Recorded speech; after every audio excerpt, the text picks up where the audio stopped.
15 degrees, you can see your breath. Out here in the lake of fact, breaking tables like it's poetry. Where else would you rather be? Pinto, Ron, Elvis, and the Lay Poncho. The members that you need to know. 'Cause once you out here now, your family. Where else would you rather be? Where else would you rather be? Welcome into the Nickel City Crew. I am your host, Rob Crippen. Please like us on Facebook and follow us on Instagram and Twitter at Nickel City Crew. This episode, along with all of our episodes, are presented by Crippen Legacy Entertainment here on Spreaker and StreamYard. We're so glad that you're joining us for some of your Buffalo Bills and NFL content again today. And as always, these are my Bills thoughts said out loud. It's a vibe so ridiculous. Since 12 plus 83 was 6. The shout rocking like a symphony. Where else would you rather be? All right, let's get straight to it. Really excited for tonight's episode. Tonight is kind of just the unofficial restart for Nickel City Crew. We told you guys we were going to take the summer off and do our own little thing and just kind of take a little bit of a breath and relax for a quick minute before everything ramps back up. And really, football is king. It takes over our lives. It takes over our late summers. It takes over our falls, our winter, heading into the new year. Joining me tonight, as always, riding shotgun, my co-host, Adam Dump Truck Rupsick. Holla at the crew, DT. How's the summer been, DT? What's good with you? How you been? City. What's up? What's up, Rob? Good, man. Good. We're out here. We're in the summer, and the heat of it, the summer always just flies by. You know, this summer I was kind of looking forward to. I wasn't as busy as last summer. I didn't have as many weddings and golf tournaments or whatnot, but it still packs in just the same. And now we're back. We are always hesitant to talk about ball in the spring and don't take it too seriously. OTAs, draft, you don't really know. But training camp's our first chance to kind of dig in and being like, all right, it's official now. Mm-hmm. They're back. We're back. We can talk. We can talk real ball now, real team, and that's right. I always remember starting camp when I was playing in high school and whatnot. It was like the first day of school because you get back with the boys, you get back with the squad, and the summer's not over per se, but it is. The fun and the golf and all that is put behind you, and you're ready to get with the boys and get to work and go stay in a college dorm that they haven't done that in a few years, or out of their king size Tempur-Pedic mattresses or whatever self-cooling massage beds they have in their $1 million homes. They're in the dorms with the boys, playing the board games, getting the exit on the right to hopefully have another successful year. So I'm pumped. I'm happy to be back with you all tonight. And, Nickel City, we're back. Click, clack. Click, clack. We back. Yeah, we are so excited to be here tonight.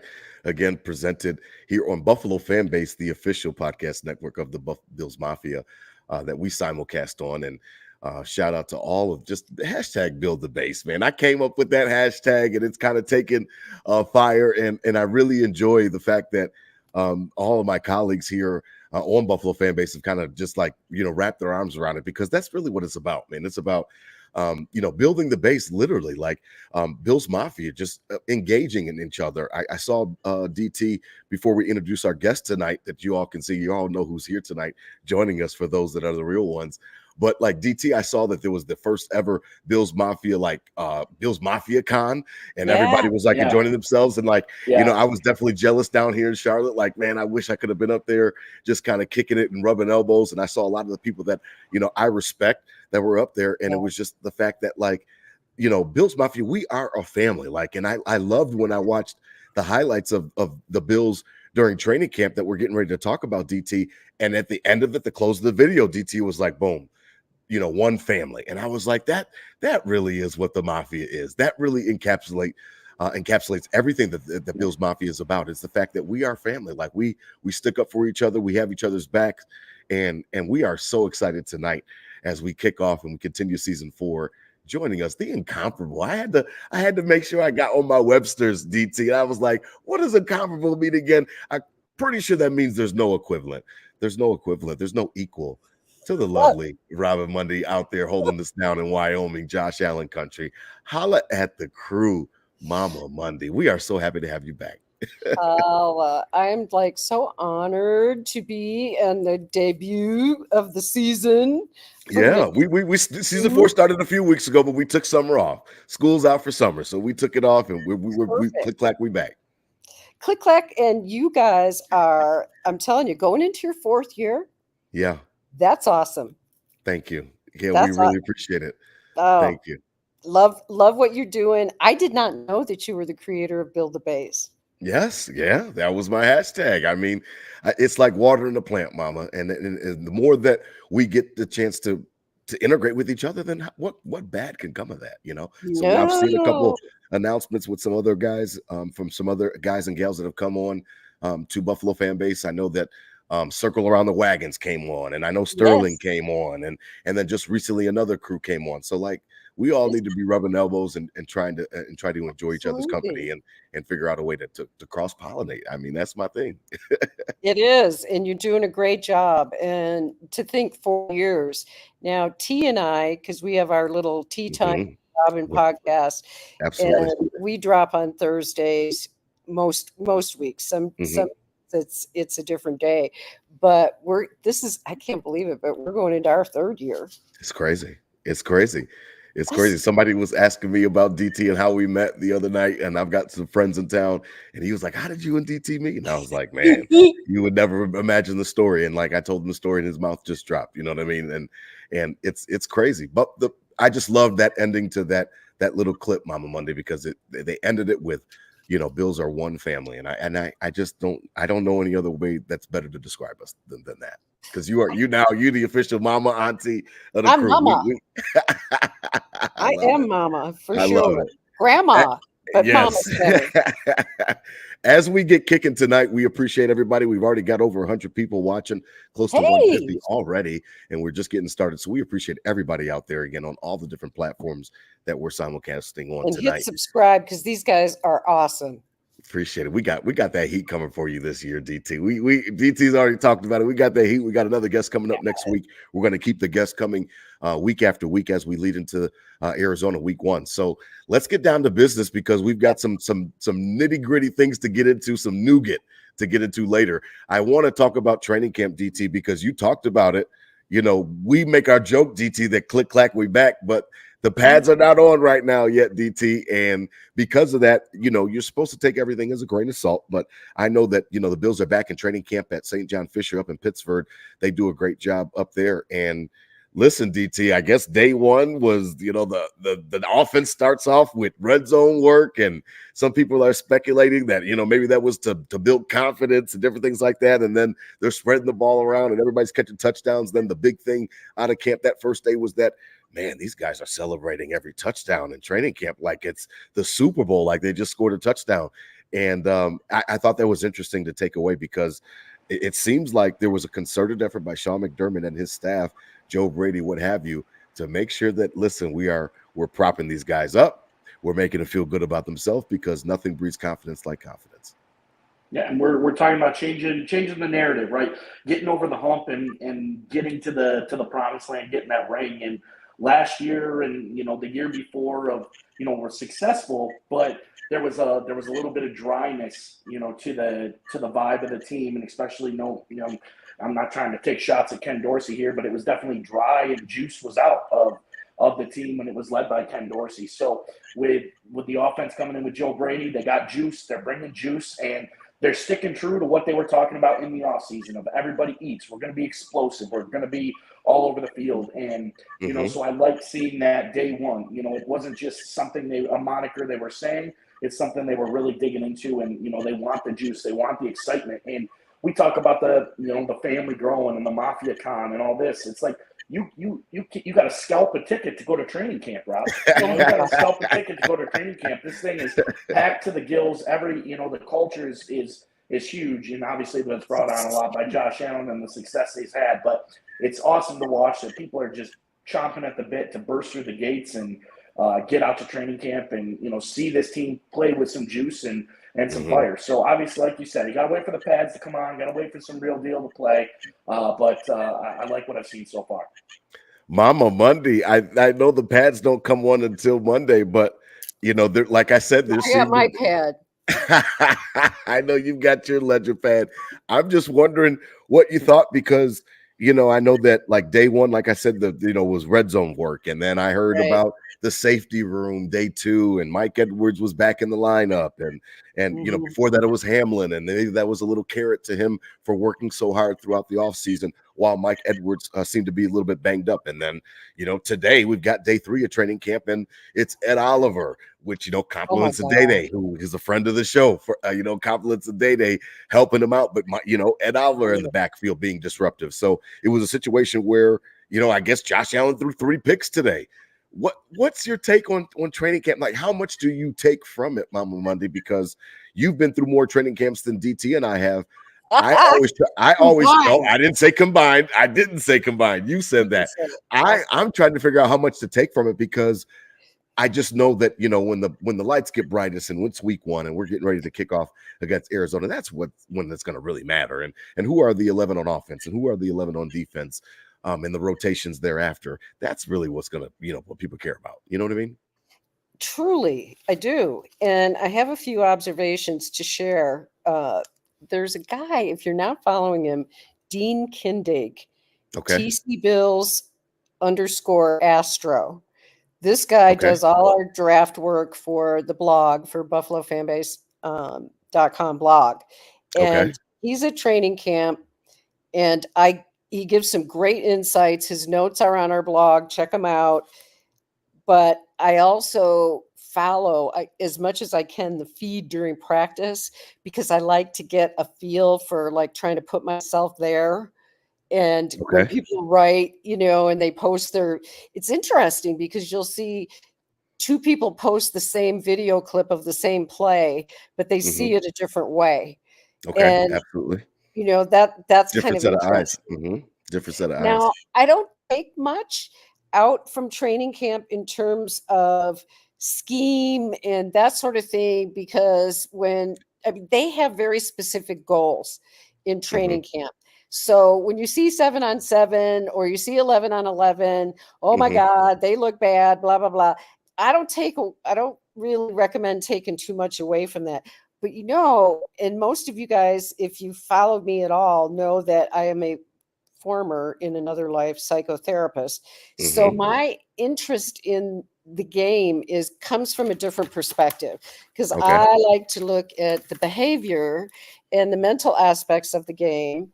And what we are seeing, and I will say this straight up, I liked what I saw from Josh Allen these first 3 days. And the biggest thing I like is the takeaway that the media has shared, and actually McDermott said this as well, that Josh Allen has taken his leadership up a notch. Yeah, I've heard that. I've heard that. That's DT's thing. I heard that. So now he's in meetings, and Brady, I think, said this, they'll put up something and Josh will stop the meeting. And he's like, okay, for example, and I'm paraphrasing, okay, on this play, this is what I wanted from you, or you need to be over here. And that sort of feedback is kind of new for Josh this year. So he's taken his leadership up to the next level. And I think that's probably as important as any takeaway that you get from training camp. And you mentioned, and you're so on top of these things, you guys. Seriously, it's so important to establish the culture. That's what training camp is about. Yeah, you're doing all the other stuff you have to do, and you hope that guys don't get injured and all that other stuff. But what you're really doing is creating the team. Yeah. The team vibe, as you guys pointed out, and it's so interesting. Oh, everybody's high-fiving and stuff. The touchdowns, they're celebrating. Yeah, it's a different vibe. And by the way, I have to say, I agree with both of you with respect to Ken Dorsey. It was like things were sterile. Okay. It was like you were in a room with no artwork on the wall or anything like that. Okay. Because this guy, I feel for the people in Cleveland. He's the OC there now. He's not going to call plays though, so he's kind of the OC and OC in name only. Yeah, that's probably a good thing. He's very smart. He's very smart. But Joe Brady has a better connection with the players, I think, than Ken Dorsey did. Interesting. So that's Mama Mundy's thing. Interesting, DT. I mean, we've got an offensive show coming up in a couple weeks. So we'll dive into it, Mama Mundy. Make sure that you tune in. I will tune in. Because that's interesting that you said that he's got more of a connection. The thing that I'm most concerned with, or not even concerned, but at least wondering about when it comes to Joe Brady, is just how much of the fact of what he did in the second half of last year really applies to this year. So that's really where I'm keeping my eye on things and trying to figure out, was he just running Dorsey's offense and was almost performing surgery, just making sure that we stop hemorrhaging because we're 500. Dorsey just gets fired. I've got to find a way to do something different than what my predecessor did because we're bleeding out, as opposed to this is really what I believe in. And I think that those could be two different things. So we'll be interested in be looking at that as well, DT, because I'm not necessarily sure. I don't know where to lay my hat on Brady, so to speak, because I'm just a little bit nervous. Sure. And it goes the same on the other side of the ball with Bobby Babich. The swagger and the step-in, there's more juice in the room on both sides of the ball. That's clear. But the swagger and the step-in has to turn into production, and that's what obviously we'll dig into and see as this goes on. But, as we talked, Josh Allen kind of taking that step, barking a little more, getting away from that golden retriever energy that everybody loves to talk about, becoming more of a Rottweiler or a pit bull energy, and to really set his tone and take this over as a team. And these coaches have to use that to their advantage, right? Use Josh Allen as a fifth coach, as a fourth coach, whatever it is, as he grows, use that energy to build around it. So I'm pumped. Yeah. And the energy thing that you're talking about it's like different. It's different. We made notes earlier in terms of, we'll get into this later, but the dynamic of stress has changed somewhat. And I will say this about Josh Allen. In my observations of him in the off season, he is now settled. He's playing golf. He's enjoying his life. He's making chip shots that like freaking blow my mind.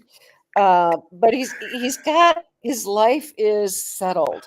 And as we know before, his personal life was kind of up in the air and things were tough with gigs and there was a lot of stress going on there in his life. And we all know this, right?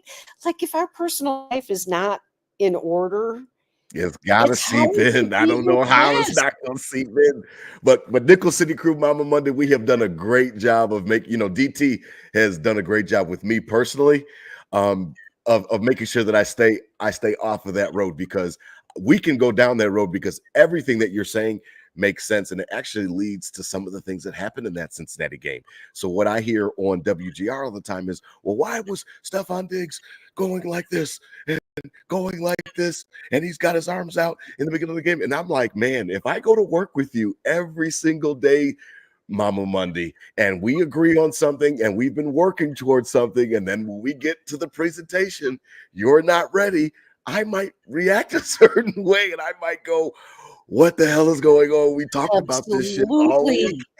And I just, sometimes I don't think that he's given the grace, but it's okay. And I know he should be. And I know I won't go down that black hole with you either, but I will say this. I have nothing but respect for him. Yeah. And what he was able to do when he came to Buffalo. Yes, his circumstances with the Vikings were his circumstances with the Vikings. He helped Josh Allen become who Josh Allen is. And I don't think he gets enough credit for that. He doesn't. DT, he doesn't. I know that you can't stand it when I talk about him sometimes, but I mean, I'm with you. The truth is in the pudding. Yep. Okay, I have one other note I want to say about training camp. Okay. DT. Do you mind? Absolutely not. DT's doing me like that on purpose. He's doing me like that on purpose. Okay. So Milano, and that's something that is a little bit sobering because he's coming back from something called a tibial plateau fracture, which is at the top of the knee where it joins with the femur.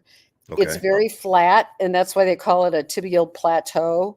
Well, when that thing fractures and you end up having to have hardware put in like he did, the recovery is daunting. I will tell you, the recovery is somewhat along the lines of an Achilles.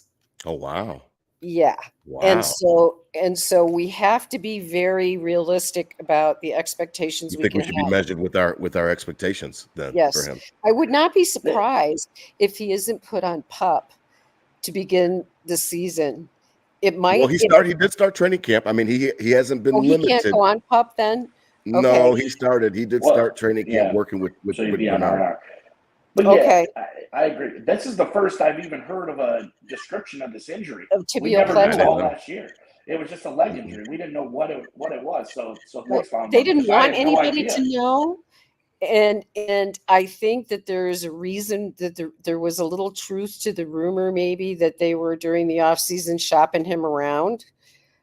Because the Raiders, there was a rumor that they were kind of shopping him around, which, Bean is good at taking players and getting what he can from them before they're expired early, and it's a business. I mean, he's cold. It's a business. But that particular injury, and if you follow someone by the name of Thigh Doctor, he, on Twitter, he's a great follow. He is a physical therapist, and he writes a lot about injuries and so on and so forth. But he showed a clip this week where you can see that Matt is having a little bit of trouble pushing off that foot on the affected leg. And that's something that will bear watching. And it's a serious thing. And nobody knew. I mean, they kept that under wraps for a long time. And I don't remember how it actually came out. But when it came out that he had a tibial plateau fracture, I just kind of went, well, that's going to be daunting to recover from. So that's going to be something to watch. So that was my other observation. Oh, and Dorian Williams, if he plays, he was lights out. He's been, I think finally the lights are going on for him. He's so physically talented. He's so athletic. Yeah. Oh my God. Athletic. Yeah. And if he gets his instincts right, and I think he is starting to feel the flow of that defense, because he was like Kaiir Elam, came in from a very, very different defensive system. Right. And the change, the adaptation to Sean McDermott's system, if you're not used to it, takes a little time. So Dorian, he struggled a little bit, I think, during his rookie year. And last year, I thought he was really starting to come on toward the end of the season. And we could have used him in that KC game. I mean, even if he would have been messing up, because sometimes his flaw is that he runs to the wrong places, but everything he does is fast. And then the one thing we teach in football is if you're going to make a mistake, make it fast. We can coach it if it's fast, but the hesitancy is when you could really kind of fuck shit up. So interesting observation, because Dorian, he's super athletic for sure. Love DT, him. any final, no pads on DT. I can only take so much from it. Any final takeaways from these first 3 days? I know Josh Allen threw the 3 picks today. I know he aired one out to Coleman over Rasul Douglas, so that was nice to see. But I kind of take all these things with a grain of salt. I try to. Yeah, I mean, wrapping his ankles up too. I like to see the juice out of the gate. It looked like there were stars on both sides of the ball contributing. You're seeing a lot of different things going on the offensive end, and that's good because it's so unknown. So it's going to be good to see who can prevail and who the dogs are, who the leaders are. So kind of that's what I take. And, and today a good sign. I'm taking this as a good omen. Owner Kim Pagula out there on the field. And, Yes. the initial reaction was like, oh, man, she looks rough. But from what she came from, sounds like when it was like a rumor that she wasn't even alive and nobody had seen her in the public for years, to be able to walk out on the field, I hope that gives this team some juice and power. And, when she had the tenacity before all this happened. And I hope that, we take this as a good omen and move forward. So those are my takes from the first 3 days. Awesome. I'll be eager to see when the pads start popping next week. I didn't know that she was out on the field. That's it was really emotional to see it because like DT, I felt the same way that, I was like, well, you know what I mean? A lot of people are going to look at this and say that she doesn't look that good. And I'm like, but where she came from, you know what I mean? Where she came from, she's made a lot of progress. She lifted that hand up. Josh helped her out a little bit on that left arm, and she lifted it up to break down the Bills. And that was, I hope they have that clip somewhere. I want to see it. Yeah, I did. Awesome. I tweeted it out on Twitter, so you can check my page as well. It's on the Bills website. Okay, I took it from them. That's so important because, and I know we don't talk hockey here, but even with like the Buffalo Sabres, she was so involved at every level. Absolutely. And first woman president of both sports franchises. Absolutely, and yes, I mean, both franchises missed her terribly. Yeah. So if she's going to have more visibility, that can be nothing but a good thing and a good omen. Absolutely. I agree. Now, as we transition, we'll always here at Nickel City Crew, Buffalo fan base, we'll keep her in our prayers for sure for a recovery and to whatever that looks like for the Pagula family. But it was really great to see her out there. Tonight's episode is again presented by 26 Shirts. Here on Buffalo FanBase, the official Bills Mafia podcast network. Again, head on over to 26shirts.com. Again, the Godfathers, salute to the Godfather, Del Reed, running a great website over there. Again, portions of the proceeds go to a real cause. So your money is not going to just some bullshit or something that doesn't matter or doesn't mean anything. Any of your purchases there on 26 Shirts goes to a worthy cause of a family that's in need, whether it be in Western New York or across the world that needs it. So portions of the proceeds go to them. On your end, you're going to get a sweet ass shirt delivered to you. And there's nothing wrong with repping the Mafia and repping the Bills and repping Buffalo. They've got both Bills and Sabres themed t-shirts there. So head on over to 26shirts.com for each and every purchase. DT, we had to have on Mama Mundy for this discussion. Next week, we'll have some more fun as well. But I just had to get into the meat and potatoes, man. I mean, it's a Friday night. We're back. OTAs are done. Training camp is here. DT, I had something that has been lingering in my head, and that's the reason that I named the episode the way that I did. I'm intentional about the titles of these episodes, and it was something that I've talked about in barbershops. It's something that I've talked about with my Bills Mafia little text group. I've mentioned some stuff in passing with you as well, DT, about this, but I feel very, very strongly about the fact that 13 seconds is still haunting us to a certain degree. And I can explain. What I mean by that is that every season for a team that thinks that they have an opportunity, they're always wondering when they're going to get over the hump. Now, some teams more than others. Some teams don't have a realistic chance. Your Dallas Cowboys fans get themselves all in a tizzy every single year, but it doesn't really necessarily account for anything because they haven't had any postseason success. But for teams like the Bills and obviously, like the Bengals and the Ravens, different things like that, they have different aspirations every year where, the Eagles, they feel like, man, this could be our year. This could be our year. And when you don't get over the hump, it kind of casts some seeds of doubt, to be completely honest, DT. And Mama Mundy knows that I feel this way because I'm trying to figure out how much has Sean McDermott learned, DT? How much has he actually taken away from some of these experiences he's gone through? Because Mama Mundy wrote a piece. I mean, you might have missed it, DT, but it is on Twitter where Ty Dunn sat down. And he sat down with McDermott, and he had a chance to sit down with him. And it was just an interesting situation where I was surprised that McDermott sat down with him just because of the fact that, McDermott doesn't owe anybody in Bills Mafia, anything in that respect. And he's already got the statue if he ever can get us to the promised land. And really, there's a lot of people that already think that he deserves that statue. And we've talked about it on, his job for life. And does he deserve this job forever? We've already done that on Nickel City Crew. DT, Mama Mundy wrote a piece about how McDermott sat down with Ty Dunn. And it was interesting because of the fact that they had a kind of just a real talk, like one of those conversations that we would have where, what have you kind of taken away from some of your failures? Because you're dealing with an all-world quarterback. And anytime you're dealing with an all-world quarterback like Josh Allen, I mean, the clock is always ticking, DT. Oh, you know that my eyes are on this man. Like, my eyes are always fixated on him. And I don't know when that's ever going to change, to be honest, DT, unless he takes us back to a Super Bowl. I don't know when I ever feel different about him. Not on my bingo card. Not on my bingo card to see him sit down with Ty Dunn after the piece that came out, and the you called it a hit piece, the wave, the hit piece, and whatever it was, if you will, for him to actually sit down and do that. That shows change to me. That shows kind of progress with Sean McDermott to me, because that's been his criticism, and that was the criticism in that article of just stubborn, old school, my way or the highway.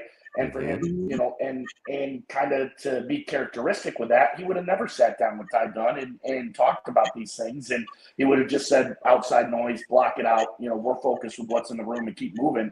And to sit down and actually elaborate shows change to me, right? That shows that he's open and he knows the kind of situation he's in, and he knows the gravity of the pressure of what he needs to do to take us all the way there. So I'm not saying that's directly related to, maybe not change on the field, but I was very, when you sent me these notes and I looked into it, it was kind of good to see in my eyes, and the change of Sean McDermott to do something like this that I would never bet on him to do because of the things we criticize him for, being stubborn, my way or the highway. So I hope jealous of other coaches.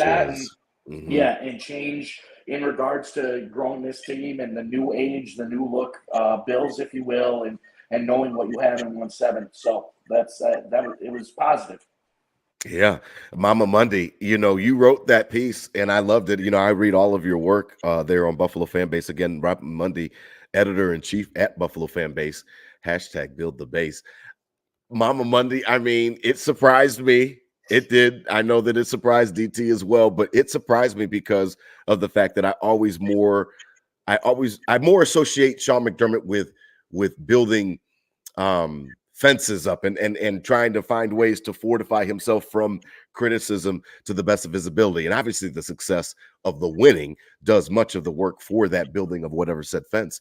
But I always feel like, after 13 seconds, he sacrifices to be the special teams coach, miraculously. And then the wide receiver coach wants to leave and go to Jacksonville. And then all of a sudden, after this last season, he fires Dorsey when there was 12 men on the field. That has nothing to do with Ken Dorsey's job description. So I always feel like he's looking for a fall guy. And we've talked about that on Nickel City Crew before for the followers who know us. Mama Mundy, what is there something that we can glean into that maybe Sean McDermott is changing or learning or growing or all of the above? Wow. That's a deep question. Yeah. And I have to agree completely with DT because it was not on my bingo card either. It was totally not. And when we first found this out, that apparently, allegedly, Sean McDermott approached Ty Dunn at the combine. Yep.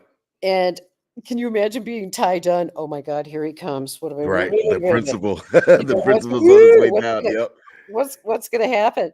Yep. It must have been kind of a fun moment for him, but it was on both parts. Ty Dunn to write this piece. If you know the work that Ty Dunn does, and he's an excellent journalist, professional journalist. You're talking about the original piece. The original piece. Yeah. Oh no, he doesn't fabricate his shit. He did his fact checking on that. He does, and he's an excellent journalist. And he did a piece one time when he was covering the Packers on Aaron Rodgers. Okay. And that did not go over very well either because Aaron Rodgers, he's so sensitive about everything. And so Ty has always been, the word I would use is brave, because he's willing to go outside his comfort zone because he knows he's going to get criticized. I mean, he puts an article together, a hit piece, like DT said, together, and it kind of was, I mean, it kind of was a hit piece. And that's what DT says. I agree with DT completely. But this hit piece, it's Ty Dunn's nature. He's sort of a investigative sports journalist. Like, he's going to poke. He's trying to get to the truth. He's trying. We wouldn't have known anything about Sean McDermott being jealous of coaches having the affection of the players had it not been for him. You know what I mean? So I Tim agree with Graham you. Is another guy that will sometimes write things for The Athletic that are quite interesting. He made a great piece the other day. Ty, in particular, though, is brave. That was the word that came to my mind. And really, so here he is at the combine, and here comes Sean McDermott, oh, what's happening? And what does Sean McDermott do, allegedly? Invites him. He sits down and asks politely for a moment with Ty because he wanted to discuss his article. And it wasn't from a perspective of, I want to judge you or anything like that. It was from the perspective, and you could see it if you think back to the time when that piece came out and McDermott was interviewed and he was asked about it. He was mad. He was upset. He was upset, but he almost came to tears. Oh, yeah. I mean, the 9/11 thing came out. It was embarrassing a little bit. It was. And you could tell that it affected him deeply. You could see that it affected him deeply. And so he was bothered by that enough to go all that time to the combine. And this is in the back of his mind, well, if I see Ty Dunn, and I'm thinking, oh my gosh, what is this going to be like? And what it seemed like was that McDermott legitimately opened up his soul and said, what are my players saying? Right. I don't need to know the names. I don't need to know the particulars. I just want to know what they're saying so I can learn to become a better coach. That's right. DT. I mean, that's some deep shit. That's the change we're talking about. That's the change deep. we're talking about. The biggest criticism is stubborn, my way or rigidness, highway, old school. We're doing it this way. I know how to win. We're doing it this way. And so the change is developing and hearing the outside and making yourself better for that. Again, there's a lot left to prove. I'm not saying it's a complete change and it's changed, man, and we're winning the Super Bowl because of it. But that's the change. That's the main criticism. And he's showing he's looking to change that. So again, what else are you going to ask? Wouldn't you use the word? It was courageous on his part to risk going over because he had no idea what Ty Dunn would say to him. Ty might have just said, go, screw yourself, whatever. But I think that there was authenticity between both of them. Ty Dunn genuinely wanted to tell him, this is what I heard. And McDermott was in a position where, as you pointed this out before, he listened more. And I think the difference is we have to remember Sean McDermott's background. He, in high school, was a state champion wrestler. Right. And in wrestling, it's my understanding that so much of it is mental. And the mental discipline that you have to have, and the focus that you have to have, and the belief in yourself that you have to have, and the drive that you have to have. Definitely all those things are part of wrestling. Absolutely. They are. And it's you and one other person. It's you and one other guy. It's you and me, baby. Yep. Down on the mat, let's go. Yep. And that has how he shaped his brain his whole life. He's been mentally disciplined, mentally focused, mentally, I know this is the way, my way or the highway, that sort of thing. And he failed. And I mean, 13 seconds was as bad as it gets. I was just going to say, as bad as it gets. 13 seconds brought him down to his knees. Well, I hope so. I mean, it had to bring him down to his knees. I'm trying to figure out if he's learned from the shit, to be honest. And we haven't had too many opportunities for him to prove that he's learned from it. But we'll see. This Ty Dunne thing kind of stuck with me, and because of the fact that it was definitely off brand, and DT is right about that. Another factor that I want to dig into before we wrap up tonight on this same vein, and ironically, it's with Ty Dunne again, because you're right, Mama Mundy. This guy does great work. DT, this dude got a chance to sit down with Bean and ask Bean what was up with 14, and you knew that I was gonna pay whatever Tyler charges, $8, whatever it was. He got me on the Bean, on the Brandon, on the Sean McDermott hit piece, quote unquote, that you call it. I paid the $8. Then I had to pay the $8 to see what he had to say about 14.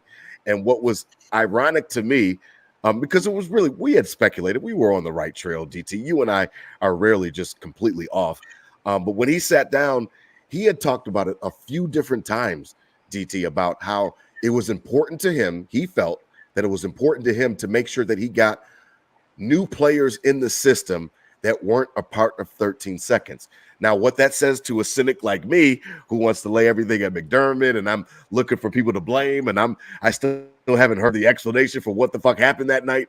For people like me, what that speaks to is like, okay, so this is real. Okay, you know what I mean? Like, it wouldn't matter if you had veterans on there that were a part of it, and the Mitch Morrises, and then, the safety brothers. It wouldn't matter if they were a part of this team anymore, because of the fact that your culture that Mama Mundy talked about earlier in the show, the culture's in place, and McDermott's going to preach it, and everybody's going to buy into it. But when you shit on yourself as bad as you did in 13 seconds, Sean McDermott, everybody starts to look at you sideways. And I would say that all the time on Twitter for anybody that wanted to come at Steph Diggs, and I'm said he started to look at his bosses sideways. And if my boss is fucked up in the biggest situation, I would look at them sideways too. And everybody I challenged to, you have to be able to relate to that. And DT, I'm just wondering what you think, because when I saw that Ty Dunne sat down with Brandon Bean, and then he made that statement about getting new, fresh faces, new blood in the system, they have no correlation, have no connection to 13 seconds. I said, okay, this shit really was a big deal in that locker room. People were starting to look at Sean McDermott sideways. I will contend that, and I really feel like I can rest my case. Yeah, I'd have to agree there. I'd also say, man, we should do some wild piece. Then that'll be our opening. Just sit down and open our desk booklet, and we'll get Bean and McDermott on, and Nickel City crew will go through the roof. But in all seriousness, that is true, and that's what we went through episode of the miseducation of Stephon Diggs was. That's what we were preaching. Stephon Diggs sitting there and saying, we can't just run it back. It's not good enough to run it back and just be as good as we were. We need to have that little extra push, that little extra pop. And yes, to get people out of there that were in 13 seconds, but as well, that's, again, to take it in a positive note of not just running it back, cleaning out old, bringing in new, and not just running it back. So, I'm not saying, if Poyer and Hyde and Diggs were all still on the team, that we couldn't still have as much success as we might have this year. But the point of saying that of, yes, you're right, that there was, kind of maybe some animosity and some linger. The stench is lingering, man. Somebody didn't use the spray. We've been doing this with this team. And we can't just run it back, as Stephon Diggs said. So we're not. Well, out with old, in with new, and let's create a new vibe, a new stench, a new stench that smells good. That isn't going to hit like 13 seconds. 13 seconds is going to burn the rest of our lives. A Super Bowl will until we get it. Help that. Yeah. But no, it'll put it away. You'll still think back and say, damn, we won a Super Bowl. That's awesome. But if 13 seconds happened, we might have had two. And that's I don't know. If I get one, I may not give a shit anymore. I may not give a shit anymore. It'll be there. That's just the way of the world. But So I that's think funny. both ways. Yes, Rob, you're right. There was probably some of what you were talking about, but as well as what Stefan Diggs was talking about, we can't just run it back. And he was a part of not running it back, obviously, and making a new faces, new change of regime when it comes to that. So, I mean, all over on that point. It's something that this organization is always going to have to deal with, and until we get the big one, and it's good to at least know that they noticed that, right? Because we were saying they didn't notice that. That was the problem. That was the criticism. And so they're telling us we do notice it, and this is what we're doing to change it.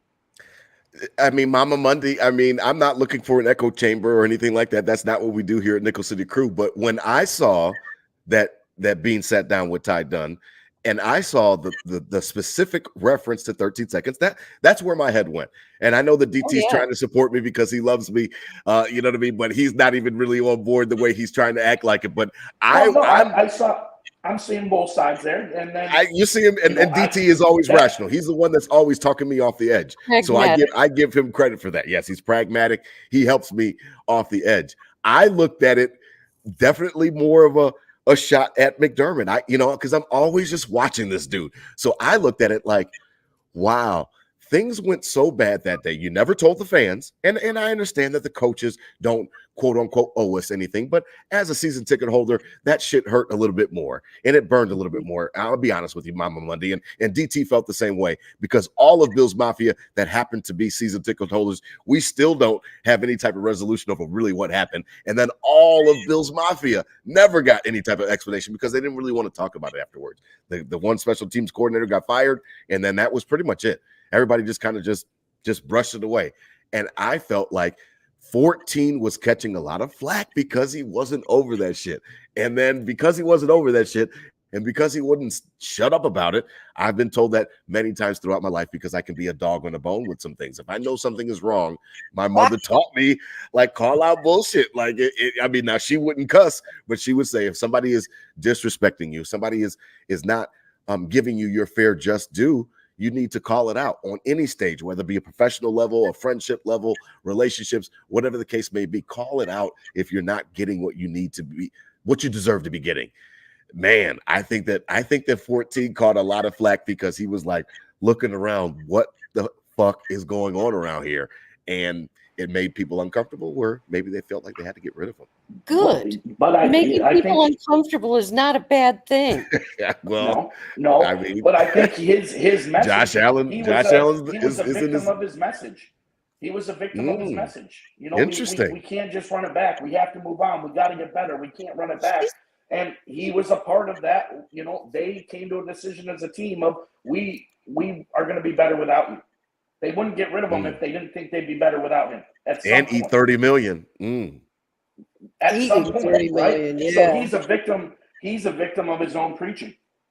And I wouldn't say victim. I mean, he moved on. Good, whatever. Good for him. I hope the Texans go 7-10, and whatever. But he preached we can't just run it back. They listened and didn't run it back. Got rid of him. Interesting. And Josh Allen needs to step up then, Mama Mundy, right?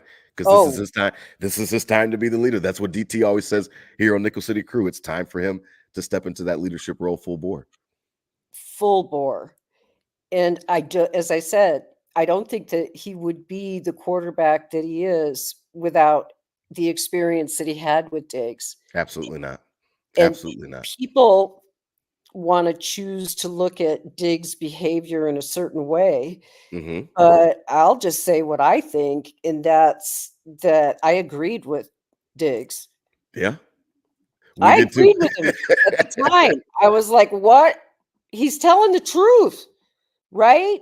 He was telling his truth, and it was the truth. And it caused a lot of people to feel uncomfortable because he says what he thinks. And anybody that knows me or has known me for any length of time knows that that's the way that I roll. And I had a deep appreciation for what Diggs did in terms of promoting not only Josh's maturity as a leader, because he had to step up and be a leader. So did Sean McDermott in terms of how did you handle Diggs? And yeah, he went out, but I would say, and Bean kind of alluded to this, that it was a mutual parting that was not negative. Right? People Oh want to no. think that Diggs left and he was mad and blah, blah, blah. I don't think so. I think he saw that his role, that he came in, he helped Josh become who Josh Bingo. is. Yes. And then now It he's had moved ran its on. course, man. It ran its It course. did. I elevated this dude. I was the number one receiver reception wise for 4 years combined. Yes. What else do y'all want from me, man? Let me go back down to Texas with my peoples because I'm not really feeling this shit anymore. I'm not really on McDermott. Whatever he's preaching, I'm not really on it anymore. He talked about it when he came back from camp, when they were all mad the day that he got sent home, and none of us knew that he got sent home because Sean McDermott said, I'm very concerned that he wasn't there, even though he neglected to tell us, DT, that he was actually sent home. And then what did he say the next day? Oh, we had productive conversations. We had great conversations, and we just thought there was time to just break for the day. Like, he didn't want us to know that unless we found out that shit. It was because his agent had said something. So I feel like Diggs had been making people uncomfortable around one's Bills drive after 13 seconds. And that's why I named the episode the way that I did. Then see it. You made too uncomfortable. Thing. Ran its course, done. I'm done with Diggs. I'm done with it. I agree. His role was like Don Granato with I'm not gonna sit here and suck him off. Like, he did his thing. I like what he did to us, and he made Josh Allen, but he needed to go. He wanted to go. He wanted to go. And he wanted to go. So he needed to go. The team needed to move on without him. I can finally agree with that, because I think that it is important to get fresh blood. I think that is a real thing. I do think that is a real thing. As a coach of youth sports, I think that it's a real thing. Anytime that you've gone through adversity, it's good when you're in youth sports, because there's a whole new batch of 10-year-olds coming in. There's a whole new batch of 11 and 12-year-olds, and I coach basketball, and it's always great because these kids don't have anything to do with the fuck ups from last year and anything that it was on me. And I grow as a coach each year because I find out ways to learn from my mistakes from last year, where we shouldn't have ran the lineup this heavy. And, it's youth sports, so everybody's got to play. So maybe I split up my best players instead of just having a stacked lineup. And then, in the second quarter, I'm getting blown out every second quarter because all my worst kids are in. So I have to grow. I have to figure out ways. So my thing, and back to the original point as we wrap up tonight, DT, was I know that you're done with the Stefon Diggs talk, and we're done with it now that camp is on. I just want to know, has the coach learned anything from this whole situation? Because we don't know what happened in 13 seconds. They will never tell us unless somebody is retired. And again, I don't forgive him for it until we get to the Super Bowl. I don't necessarily. If we win the Super Bowl, I won't care about 13 seconds, and that's just me personally as a fan. Yes, we could have had more, but I can't be greedy when we've been to 4 in a row and we lost them all, and I cried my eyes out for 2 of them. Super Bowl 25 wide right, I cried my eyes out, and then we get pounded 52-17, and I cried my eyes out. Like, I was 5, 6, 7, and 8. I won't be greedy. We get 1 Super Bowl, I won't give a shit. Until we get it, the stench is lingering.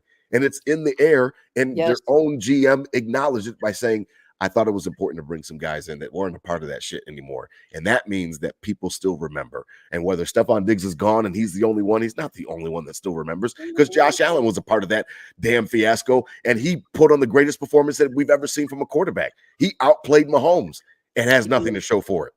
So don't tell me that it doesn't mean anything. And I know that you're not, DT, but as we wrap up, we could be done talking about 14 because now he's on a different team.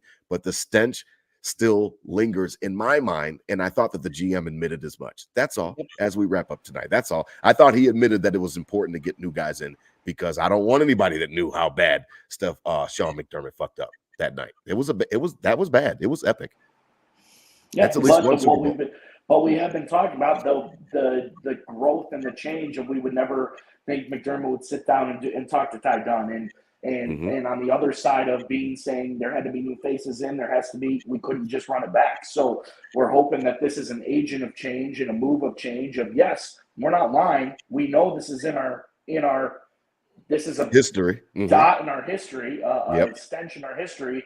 But we have to move on from it, and maybe moving on is changing some personnel around, and that'll be enough to give us enough juice to roll into the next level and get it out of our minds for good. Done. Yeah, be done with it. Absolutely. Mama Monday, we love when we have you on. We love just your input.